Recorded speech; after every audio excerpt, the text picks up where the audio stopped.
Hey everybody, it's two guys who went to school for this stuff and one guy who didn't, with three things. Mike, you're up. Well, the journalist in me will start with the non-update update, which is that Jordan Love is still practicing. He's still limited. He's feeling better. We don't know if he's going to play. So that aside, I'm going to throw some numbers out here, Larry. 8, number of sacks the Packers had last week, first time in 20 years or whatever it was they had that many in a game.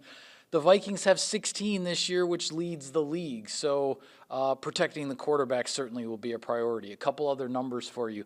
26 penalties, 196 yards for the Packers so far this year. Not where Green Bay wants to be.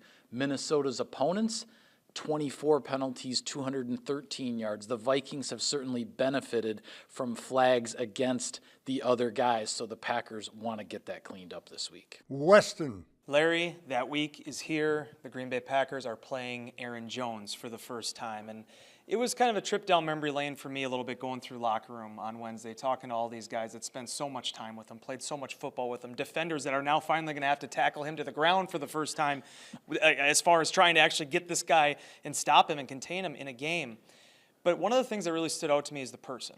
And you have to shove that all the way aside. This is show business. It's not show friends. But the indelible impact that Aaron Jones left on that locker room, I think it's reflected also in a guy by the name of Emmanuel Wilson, who is now a second-year player, is taking a big step forward in this offense. And listening to Emmanuel and seeing what it was like kind of sharing a meeting room with him, being there with him on the day out and day in, this is a guy that now is playing some big snaps for the Green Bay Packers. And while Josh Jacobs and Emmanuel Wilson are the 1-2 right now for Green Bay, Aaron Jones had something to do with that maturation in that number 31.